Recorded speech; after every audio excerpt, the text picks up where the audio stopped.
Daniel Harris, good morning to you. Hello, good morning. I'm sorry for delaying you there with chat about stag do's on cruising stag Best stag do you've been at, Daniel? Oh my gosh, my best stag. I've been on some good ones. I've had two myself. I love them so much. I had to get divorced. When is the third? So that I could have a second stag. I cried on my second stag twice. Wow. With overstimulation, I think. What happened? It was in Blackpool, which is a phenomenally unusual place, and they had this ride. It was one of those where it kind of takes you very high on this thing and it drops you down or up. I think it drops you down. So you have that sensation of swallowing parts of your body, and it'd been a rather hectic evening before, shall we say. And I didn't want to do this ride, but obviously I knew it had to be done. So we did it. And then I remember saying to the mate that I happened to be sitting next to, am I crying? And he said, yeah, you are. I said, oh, that's interesting. And then later on that day, there was this, I had a shot of something, like there was a tray of shots. There was one shot that looked unusual. I don't know why, but I decided to drink that one. And it was a shot of Insanity Sauce, it's called, which is just the hottest product known to mankind. Now, I eat a lot of hot food. I guess it's that. Part of it is the fact that my wife is British Ghanaian. They eat a lot of hot food. Part of it is my particular preoccupation with trying to turn everything into some kind of buzz, even eating. So I am used to hot food, so it wasn't that it was hot. But drinking a shot of this Insanity Sauce was a whole body experience. I don't really know what to say. It's Dan, the key hard. is in the name there, you know? Yeah, I guess it is. But just a little bit of it will blow your head off, and I drank an entire shot of it. And that also had me crying, not with distress, just overstimulation again, I think, where something about it was just this cold, enveloping, full body, full brain experience. And again, I found myself saying, oh, I'm crying again. So yeah, that was one of my stags. We've had a lot of booze references for a Friday at like 8 in the morning, but there we Too go. many, some would say, including our producer. Right, we'll segue into other roller coaster rides. Daniel, how about that? Is that a fair enough segue? I'm having that. So, from United fans' point of view, obviously been burned so much over the last 10 years. I suppose you're sort of guarding against false dawns, but another big performance at a big team last night, and you really feel as if this team, I mean, I don't know if they've landed, but they're certainly maturing at a rate of knots. Yeah, they're getting there, aren't they? I think that what was really enjoyable about this performance, it wasn't that they're that good, because they're not that good yet, and Barcelona aren't that good yet. But I would say that this is the first time since 1998, November 1998, where United have gone away to Barcelona or Madrid and properly taken it to them. In 2008, United were the best team in the world. And they played Barca in the semi-final of the Champions League, and they went to Nou Camp in the first leg, and they sat back. And they didn't have to do that. Barcelona weren't that good then. They were good, but they weren't that good. United were good enough to go to Barcelona, engage them in a proper game of football like this one, and beat them. But they didn't. They missed a penalty very early on, and they spent the rest of the game sitting back. Wayne Rooney was basically played as an auxiliary right back. And talking about drinking early on a Friday morning, I would say that's probably the most drunk I've ever been at a football match.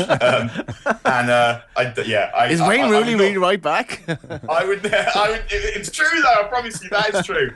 I was about to say, even then, I knew that the way United were playing wasn't right that night. But Fergie, after they got done by Real Madrid on the counter in 2000. He became much more circumspect in Europe. And I think it sort of naturally happens when managers get older, because it happened to Wenger as well. They're starting to think about legacy, and that persuades them to be a little bit more conservative sometimes. It definitely happened to Fergie, that he was desperate to win another Champions League. So he had a brilliant defence at that point. So he started to be a little bit more conservative. Although to his credit, he wasn't in the final. They properly went for it in the final. And I guess we're lucky not to lose the final in the end. But they should have finished the final in the first half of that game, because they played really well. But anyway, it didn't work out like that. But they went to Barcelona this time, and they took it to them. And I think results are always important. we're often told it's a results business, but I think at this point in this team's development, I said that on here last week. I thought I was quite pleased United drew Barcelona, because I thought having to go away to the Nou Camp and play a knockout tie against them was a really good staging post in the development in this team. And so I think that although results are always the key thing, going there, playing like this and drawing is worth more in the long term than going there, sitting back and scrounging a win like they did that time under Ole in Paris. And the thing that we now know about Ten Hag is that it doesn't matter who the opposition are. In every single game that United play under him, they will try and take it to the opposition. They'll try and put it on them, and they'll try and win. And it hasn't been like that since the turn of the century. We were on a team out last night. Team night out last night, Daniel, and we were so that's why we're talking about this. Exactly. The game was on sort of, not quite in the background. Actually, it's nothing to do with that, actually. Why was I NFI? Huh? I was NFI. So what was it? I was NFI. It's an abbreviation of words that I can't use. Sorry, okay. Somebody has just given One the translation. Stands for not. The first, the N stands for not, and the I stands for invited. This is another Brexit issue here. We need a translator. NFI, not. Couldn't get the paper. Invited. We'll have you over the next one, right? So come here. We were sitting there and we were chatting away. There was a conversation happened just to my left, and I wasn't fully tuned into it, but I did at some point hear one of our colleagues saying, because United are still in contention for the title, and I turned around. My instinct was, what are you talking about? No chance. But I mean, you sprinkle in a bit of Martinez and a bit of Eriksen into that team last night. They are. I mean, I don't know if they're title contenders still. Maybe to do with the quality of those above them, but they are getting there. If you sprinkle in some of the players that are out at the minute, they're not far off the teams that are above them, and. This is going to sound like if my auntie had etc. He'd be my uncle. But if they'd have won the first two games, they'd be banging the title race. Their form since those first two games is up there with the teams that are in the title race. And it took Ten Hag 2 games to have a look. And since that point, United, they beat Liverpool in the third game. And since that game, they've been improving, and the level they're at now is not that far off the teams that are above them. It may be that they're not as good as City yet. We'll see, I guess, what happens over the next 3 months. And City's performance against United, even though United weren't that good yet and didn't have Casemiro, but City's performance against United in the 6-3 is by far the best performance has been in the Premier League this season, I would say. And I don't know if United are quite capable of playing that well yet, but you can see very much they're getting there. The defence is good, although they conceded 2 goals last night. One was from a corner. Doesn't mean that it doesn't count, but their defence and the second goal was one that you look at it and you think, was there actually a way of stopping that? And there probably wasn't. So they defended some good players pretty well last night. And as you saw, they made a lot of chances. And so you talk about putting Martinez and Eriksen in there. I think that actually what the ideal thing that happens this summer is they sign a midfielder who has some similar qualities to Eriksen, but is faster and stronger, and they sign a striker, then you're talking about what should be a very serious football team. And the speed with which Ten Hag has made this happen makes him look very good indeed. I mean, he's got the team believing in him, and he's got results that on the pitch that show very quickly that if you listen to him, things will work well. And there's clearly a great atmosphere about the club, a great atmosphere about the team, good competition for places, and players that are still improving. What the Rashford goal I thought was fascinating because there are a lot of aspects to this, and you could blame the keeper, but for me, I think 9 times out of 10 the keeper's expecting Rashford to go the other side. I'm just looking at what are we here? The Daily Telegraph. Fred got 9. Where is Fred at the moment? Where is Fred at the moment as a Man United player? Not 9. I mean, it was strange from Fred actually because. I tweeted that during the first half that he was having a Leeds home, not Leeds away, because he was good last week at Leeds away, and he was absolutely shocking Leeds at home. But then he gave away the goal quite near the beginning of the first half. It wasn't just his, wasn't the only error, but it was an egregious error he made, standing there flapping his arms while Araujo scored. But he was excellent after that. And the thing about Fred, someone said on Twitter that made me laugh, is he's a disruptor. You know that he'll disrupt the midfield, but you're not sure if it will be your midfield or the other team's midfield. And I think I responded and I said the thing about Fred is that if he is playing his best and the worst player in the team, then you can have a player like him and still be really good. The problem is when he's not the worst player in the team and he's not playing at his best level, then he can be a very significant problem for your team. But he has some good attributes. He's just the most careless footballer I've ever seen in possession. And he's capable of doing some very good stuff. Look at his pass for the goal. Look at his pass for the goal. Yeah, 100%. He can do some really good stuff, and he's got Brazilian flair and Brazilian touch sometimes, and other times he has my flair, and he's able to get wrong some very straightforward things. But his pass for the Rashford's goal was excellent. And you asked about the finish. I think you do have to blame the keeper because the only place that Rashford could score was where he did score, and it was a brilliant finish. The way that he was able to thread the ball through that space, but also the way that he jammed his foot behind the ball to kind of make it fizz. But if the goalkeeper is another half a foot over, because he thinks he's covering that space and he isn't. And it's not that he showed Rashford that space thinking he couldn't hit it. He thought that he was making sure that space was unavailable. And if he's half a foot over, that space isn't available and it hits his foot and he saves it.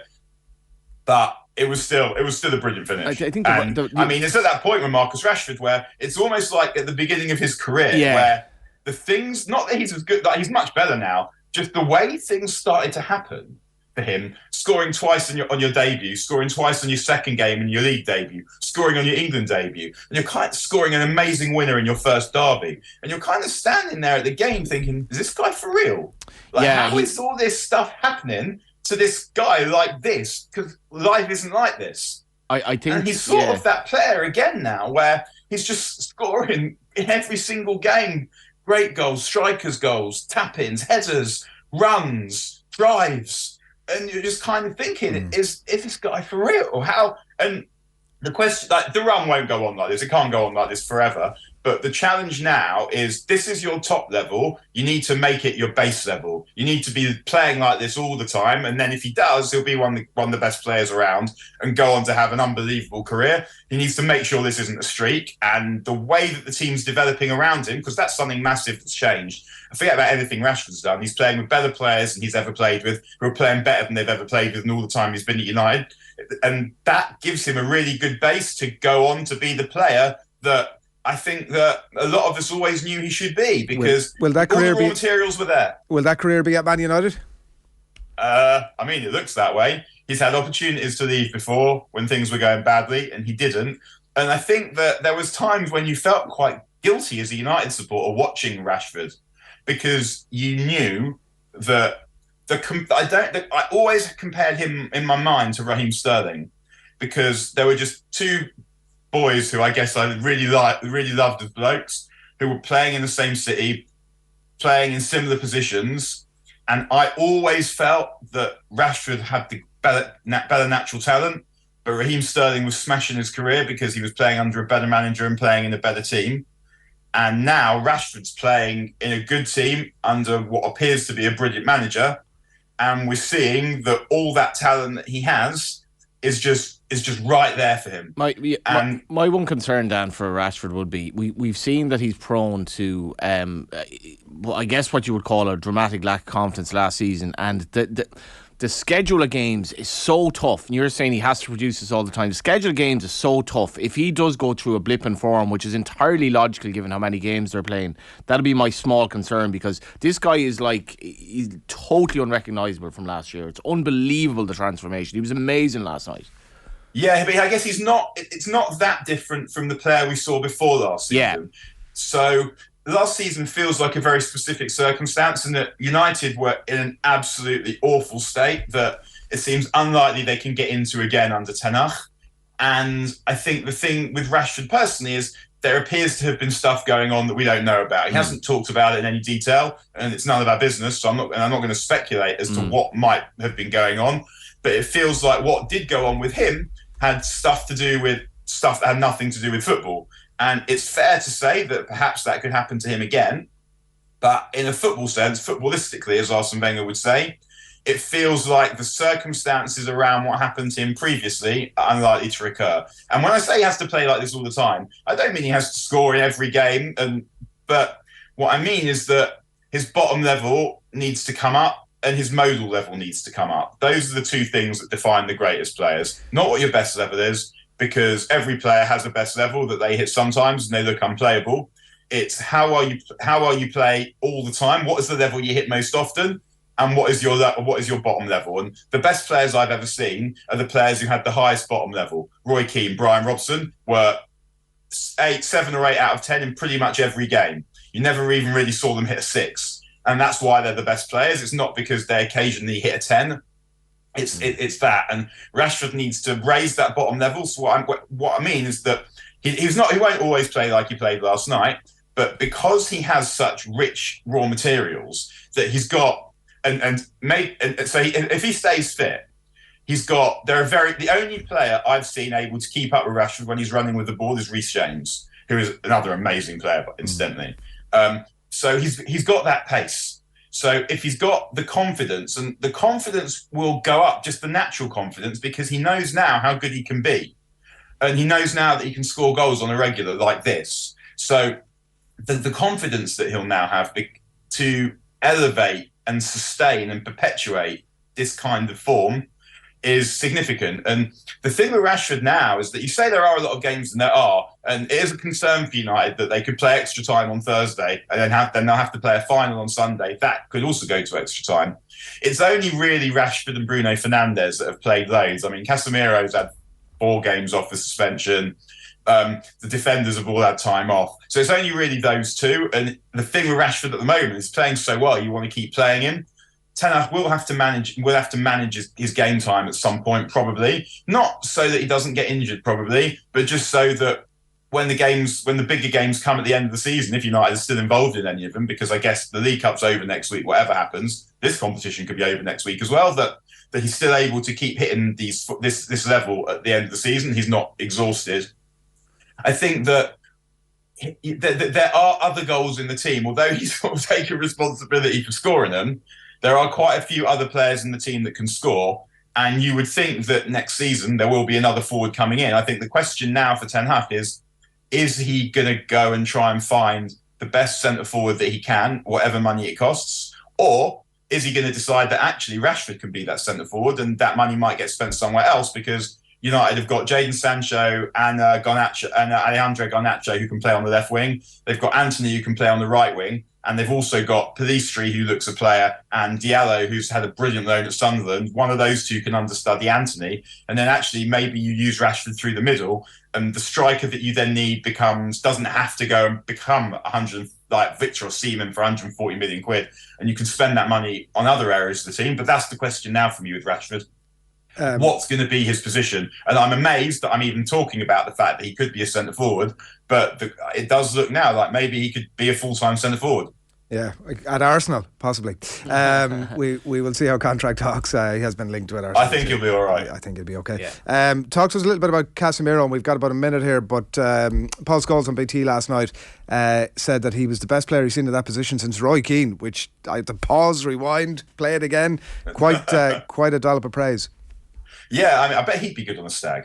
But there's what I love about Casemiro, aside, is he's brought proper personality and security to this team because the players know that he knows what he's doing, and it's the same with when you've then got Varane behind him. Those two in particular, they bring authority and personality to the team because the other players know that they know what is required to win and to be good. So when they look around and they see those two there, it gives them a sense of well-being.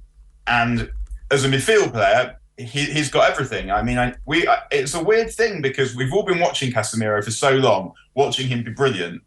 But I still feel like I'm learning about how brilliant he is. And it's not that I thought he was just a bloke who sits and kicks people when necessary. Fernandinho, basically. And I don't say that as any kind of disrespect. Fernandinho is a brilliant player. Someone who knows exactly when to foul, is really good at fouling, who just makes sure that the team has a structure and can go about its attacking business. I knew he could attack a bit as well, but it's the drive, I think, that He's the he drives the team. He drives the team forward, and he is the single player. Although I think still Bruno Fernandes is the soul of the team.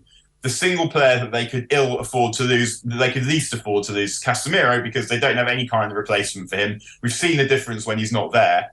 And there are other players beside Bruno Fernandes who can make goals happen, but there's no one probably in the world who can do what Casemiro does. And I don't think he's as good a passer as Roy Keane was, and he's not now as quick as Roy Keane was either.